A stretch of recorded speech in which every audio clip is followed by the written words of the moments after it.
Because the problem you've got is you're going to have to try and get people to believe that you were only a few feet away from that car, didn't hear, didn't see, didn't notice anything about how Mike got blood all over him and Tori is nowhere to be seen, okay?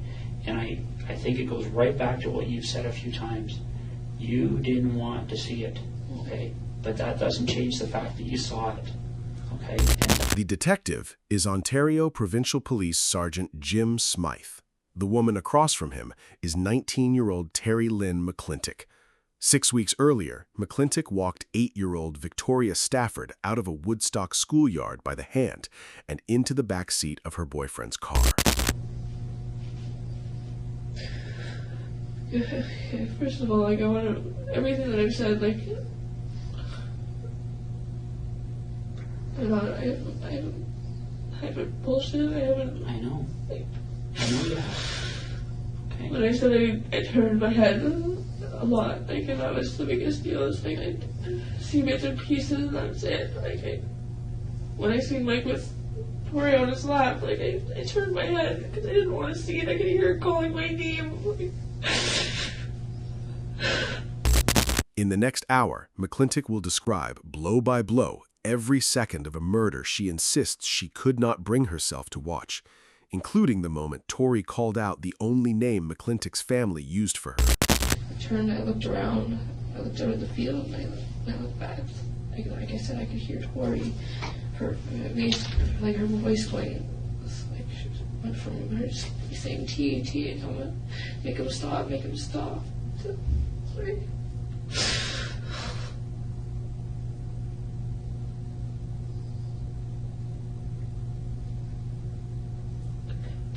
To faint, I could hear her mumbling, and it almost sounded like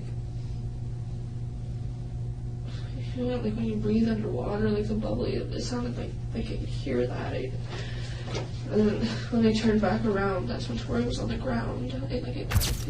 Titi. The 8-year-old called out for Titi, and Titi did not move. Victoria Elizabeth Marie Stafford was 8 years old. Her family called her Tori. She lived with her mother and her older brother Darren in a townhouse in Woodstock, Ontario, a town of 35,000 people in southwestern Canadian farm country. She was in grade 3 at Oliver Stevens Public School. On the afternoon of April the 8th, 2009, a Wednesday, Tori walked out the side door of that school wearing white Hannah Montana butterfly earrings and a pink t-shirt. She was 8 years old, and she was going home to ask her mother if she could play.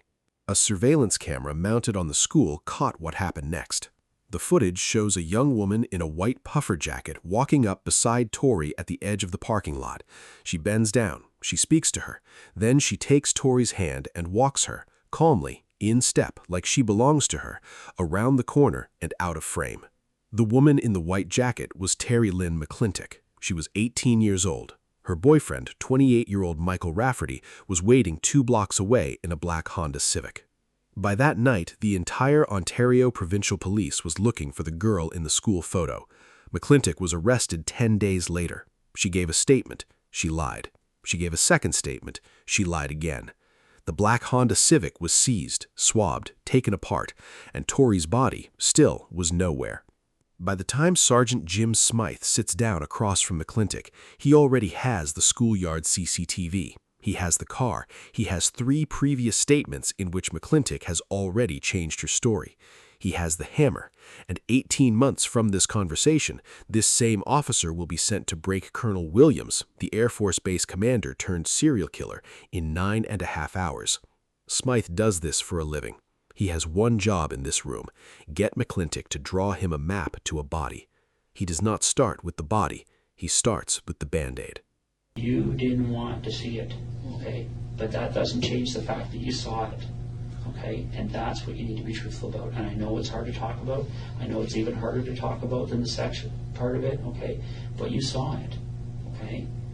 You know you saw it. And we need to talk about that, okay? That's the last piece of the puzzle. You've been 98% honest with me, okay? And I really do appreciate that, Terry, okay? I understand where I'm at, Pardon? I said, as soon as I understand where I'm at, he said it's fucking hard as hell for me to go over. Okay, but we need to go over it. So you need to take a deep breath, and we need to go over that. All right. So let's talk about that. Okay. So what happens?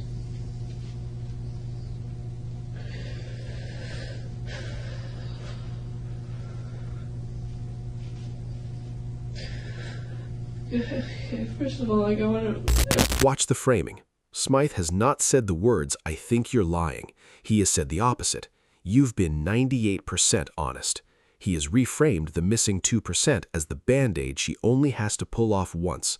The interview is now about her relief, not her guilt. What you saw, all right? You're concerned about this little girl, all right? You're not going to turn your back on her, all right? Okay, we need to talk about the things you saw.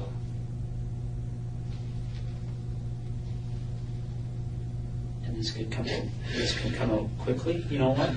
You know how I look at these situations like this, Terry? Because people have to talk to me about these things quite often, okay? And I look at this as like taking off a Band-Aid, right?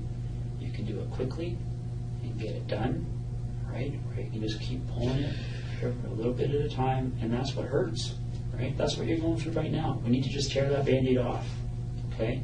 Just tell me what you saw, okay? It seemed like you kicked her a couple times, like a garbage bag over her head.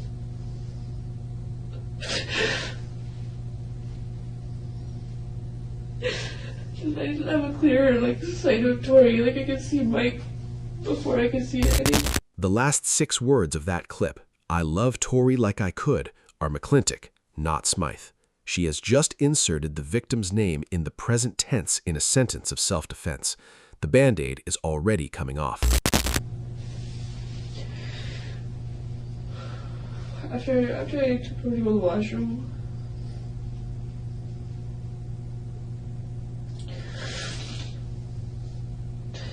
there was garbage bags outside the car. Like there was garbage bags outside the car door on the ground. I'm trying to just picture. I don't want to picture it all again, but I'm trying to picture it so I can explain it. Okay. So bear with me.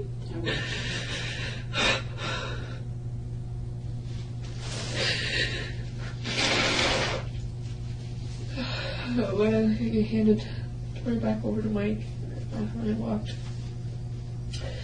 the rear way of the vehicle, was that pretty much like I could see if I if I looked, I could see I could see him.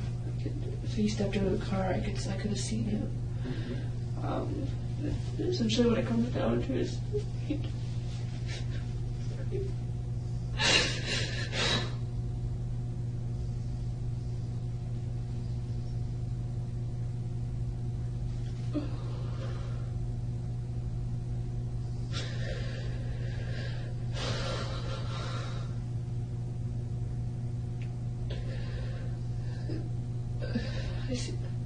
I see him.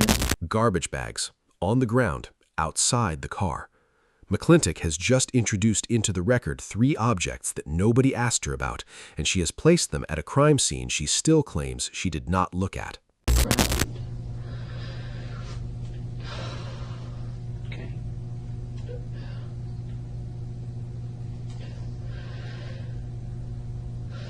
Bear with me here. Take your time.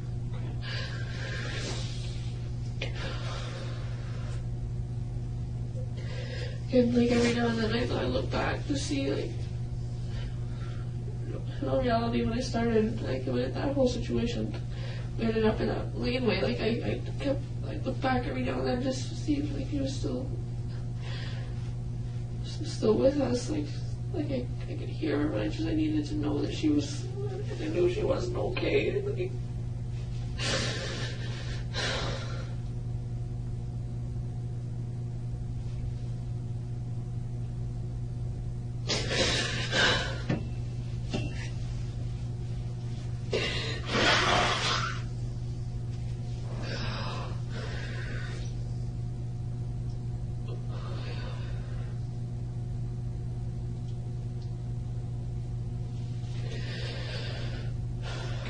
Tori's on the ground.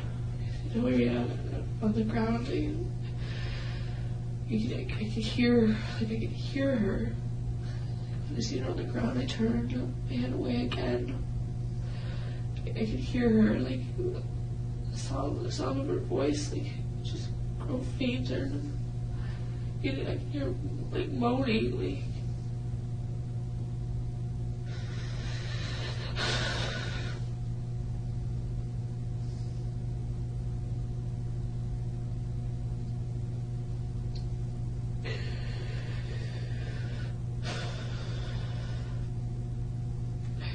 I remember hearing that, but I remember. Her voice, they just grow fainter. The 8-year-old victim of this crime is, in McClintic's own account, still talking after McClintic turns away the first time. The phrase rustle of garbage bags is the detective's, but McClintic does not correct it. Okay. So it wraps her up in garbage bags, right? Like I said, and then from that point, like that was the last time of me seeing Tori. It was when she was beside that car. Terri, now we're 99%. Okay. You guys didn't leave Tori there, right? You took everything with you, including Tori, and you know that. No, we didn't. Like, I know that. Terri, listen to me for a second, okay? All right? That doesn't make any sense. You've got a girl wrapped up in garbage bags right beside the door. You have to get in to get in that car. Tori, and I know that. Like, I didn't. When I seen that, what happened? Tori didn't come with us. I'm 100% on that. Terri, listen to me for a second, okay? I don't know why you don't want to tell me, okay? But you need to tell me the truth about where Tori ended up. I am. She didn't stay in that field. She didn't. Yes, she did. I'm not. Terri, listen. It doesn't make you any more guilty. I know that. To help him get I know rid of her that. body. It doesn't. Okay? All right? This is already the most serious charge. There's the first catch. Smyth has not raised his voice. He has done something far more dangerous. He has refused to accept the version where Tori is in the car. He keeps her on the ground. He puts Tori back there, outside, wrapped beside the door. Watch what Smyth says next. It doesn't get worse here. He is telling her explicitly that the body location is not new charges. He is opening the only door left to take. Oh, I'm not about it. I'm not here for anything for myself. I'm not. But that's why we need to talk about the fact that he didn't know that Tori lying there. Yes, he did. We did.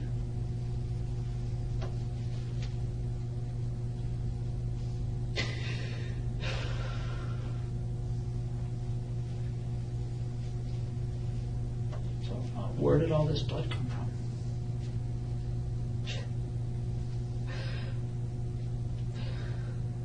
Yeah, I didn't watch the whole.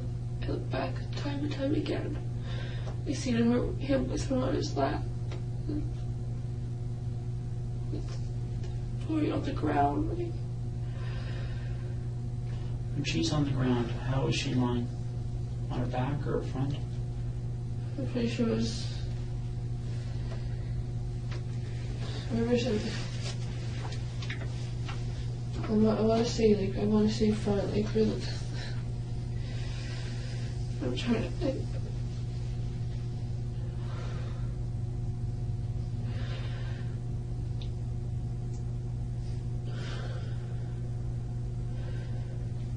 Her legs were like kind of like not sprawled, just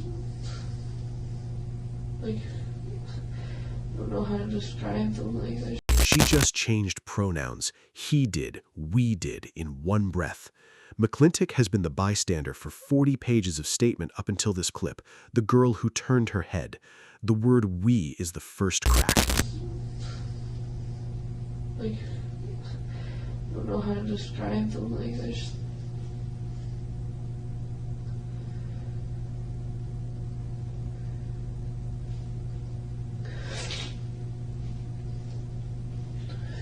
like similar to like the fetal position, like. Was she still alive when you saw her like that? Yeah, like she's still moving. Was she talking? I don't know, like I could hear moaning, that was it. I couldn't look long, like it looked. How many times did he hit her with the hammer? I specifically only saw him hit her a couple of times. And then I took the hit, and I couldn't. I had to handle the boy. I couldn't.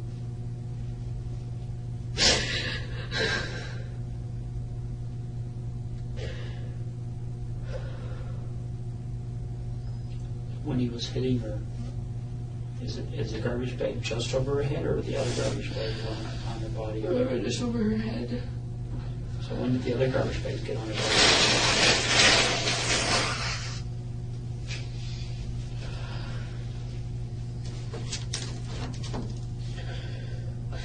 A few minutes later. Did he make you help you? McClintic has just told Sergeant Smyth that Tori was in the fetal position, that she was still moving, that Mike had hit her, and that there was a garbage bag over her face when he did it. These are not the answers of a witness who turned her head. These are the answers of an eyewitness. A few minutes later. Did he make you help him do that?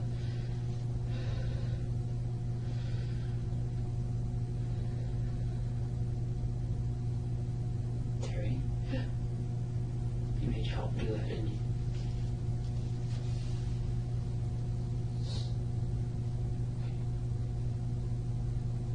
And what did you have to do? Just hold open the garbage bags.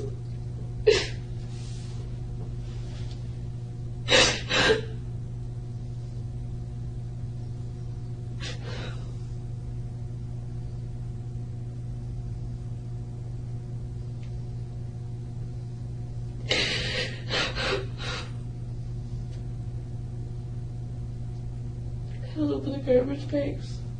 The ground, the garbage bag was laying there, like open. I held it open. But at the bottom part of her head, I couldn't see her head or anything. Like, Did you see any blood on her body? it's just around her, like mostly her, just like around her crotch area, kind of like from. There's no like. No wounds or anything on her body. Like I couldn't see her head or this garbage bag. Was there any tape used? No, not to the best that I got. Like I said, not to the best I don't remember there being any tape or anything.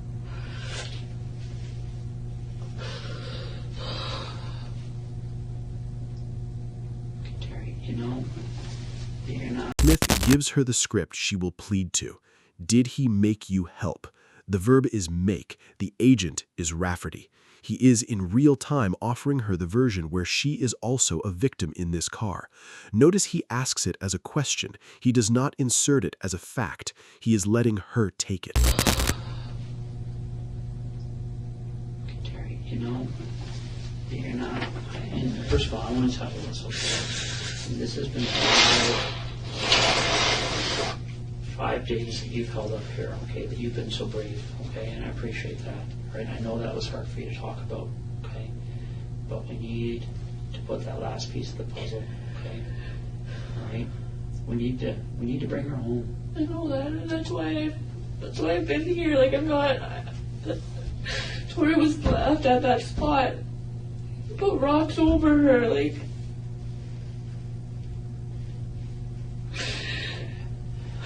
How many rocks did you put over her?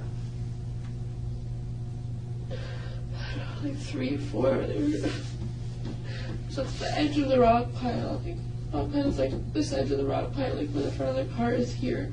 Kind of like just like off an angle. Let's say this is the front of the car. the angle's kind of like that. There's the edge of the rock pile. There's a tree beside the rock pile, right on the edge. There's a lot of brush around, like I looked, I seen him.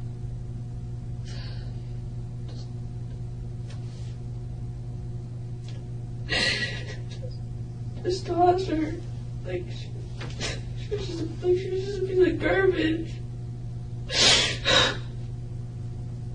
She gives the number without being pressed. 3 or 4.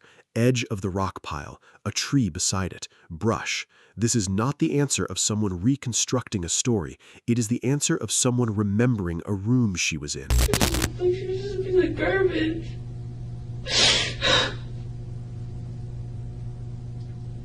Again, I looked away. Each time that I felt a point of tears a lot. And I didn't want him to see that. I didn't want him to see any of that. I didn't know what. And can you remember getting any blood on you because you were helping putting her in the bags and stuff from her crotch or anything? No. Are you sure? I'm positive. So when he put these rocks on her, did he make you help you do that? Did he make you help him do that too?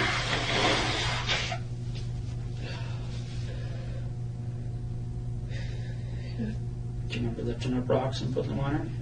I didn't, I lifted a rock, and I threw it, I just threw it.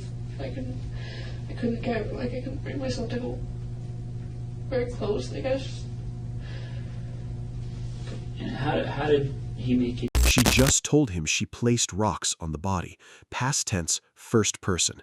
The phrase, I lifted through it, is the language of a participant, not of a girl who couldn't look. Very close, I guess.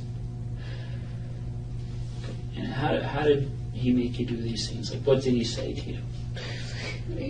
I said as far as he was, basically that was what it was at. He said, you're in it just as far as I am.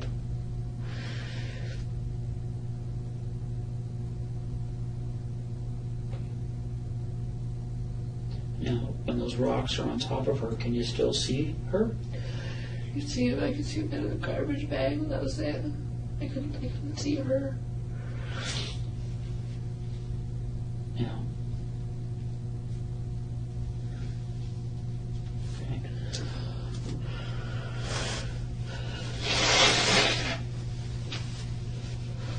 So, when you picture the rock pile, Yeah. okay?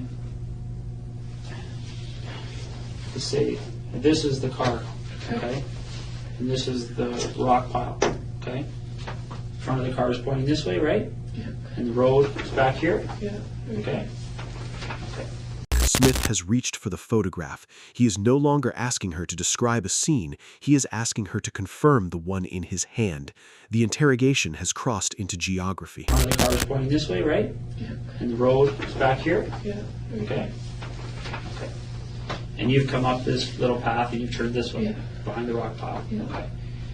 When she's on the ground and he hits her with the hammer, where is she in this little? Still right by the car, still right by the rear passenger side. Okay. And when you put her in the garbage bags, where is she then? Still there. Okay. And where does she move to? Garbage, like the rock pile. Okay. Is she put on top of other rocks, or is she put right beside the rock pile? Like rock pile. So this was a rock pile. Like I said, I remember it being pretty level. Like it was a rock pile. Like you, they both like the sides came like down an angle. Just pile like gradually. Notice what Smyth has done. He has stopped letting her tell him. He is now making her place herself, place Tori, and place the hammer on a single diagram that will exist as evidence in court. They both like the sides came like down an angle. Just pile like gradually thinned out. Like right on. It was right near the edge of it. Rocks were thrown on her. Okay, so she's put beside the rock pile and the rocks are put on top of her? Yeah, like I said, like pretty much right on the edge of it. Like part of it, but not quite. Like Now, how big are these rocks? Like, Bring it back, okay?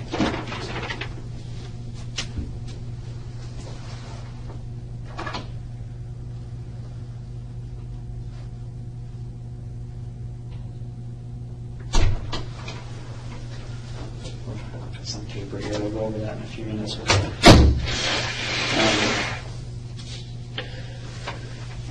So she's beside the rock pile, right? And how big are the rocks? like they're like decent sized rocks, like I don't know, like probably like this big, like. Do you remember the rock piles we were by the other day? Yeah. Okay. When you looked at that rock pile, what was different between that rock pile and the rock pile that you guys stopped beside that day? The way the way that tree was, but No, I'm just talking about just the pile the of rock. rocks. Okay. Yeah. Like shape of it, like it was really, really similar. Like I think the rock pile that we stopped was higher though. Okay. What about the size of the rocks? Pretty close to that, yeah. Okay. So is there anything different between the rock pile you guys stopped at and the rock pile that you and I stopped at that day, other than that the rock pile you guys stopped at was a little bit bigger? That's like the really what everything like I can recall. Smyth has done this before. He is making her compare two rock piles, the one in the room with him and the one that exists only in her head. The match between her description and the location police will eventually find Tori is the entire case against Michael Rafferty. Like the really what everything like I can recall. Not a whole lot, no. All right. When you guys were there, okay, and you put the rocks on her, or even before you put the rocks on her, is there any discussion about what should be done with her? Does anybody say we should take her with us or not take her with us or anything? It was not that I can recall. Okay. Here's the problem I've got, Terry, okay? Right? If you're going to leave her there, why are you putting her in garbage bags? I don't know why. No idea.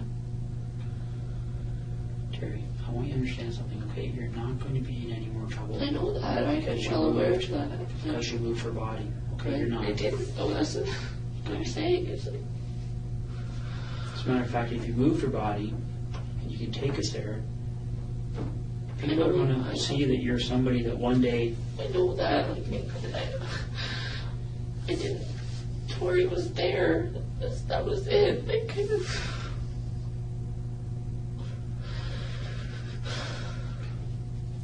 Has Mike ever talked to you about the fact that he was going to go back and move her later? No, he never said anything to me about ever going back.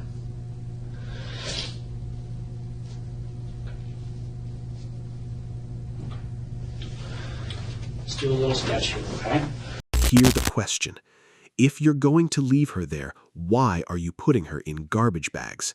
That is the only sentence in the room.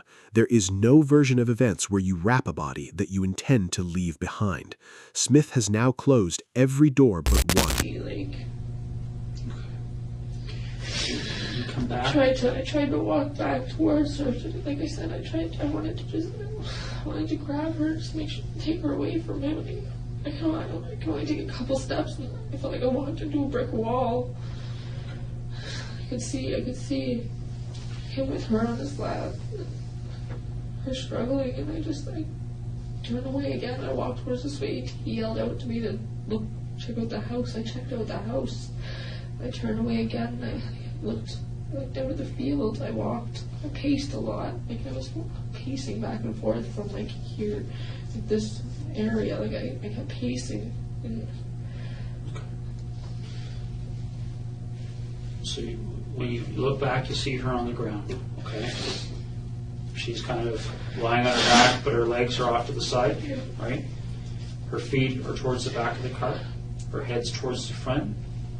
but it's behind the open rear passenger door of the car, right? Is that what that line is? Yeah. Okay.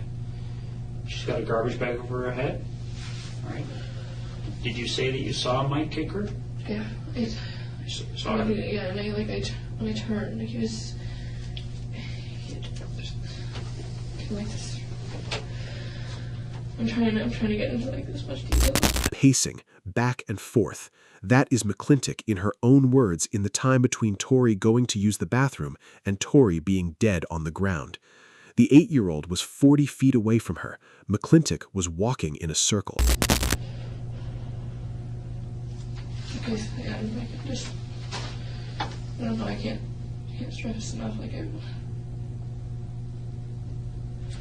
don't want you guys I don't want you guys to think that I didn't lie to you guys about when I started telling you guys about this. It was like I said, I tried to put it out of my mind. I didn't. Okay. Why did you decide to tell me this today? Because I know Tori got left there, and I know that. I want her to be able to be brought home. Is there anything about what happened today or in the last 5 days or in the other previous interviews with the police made you feel forced or into telling me this today? No. Okay. Did you tell me this because you wanted to? Yes. Okay. No reality, like I would love nothing more than be able to just say it all at the beginning.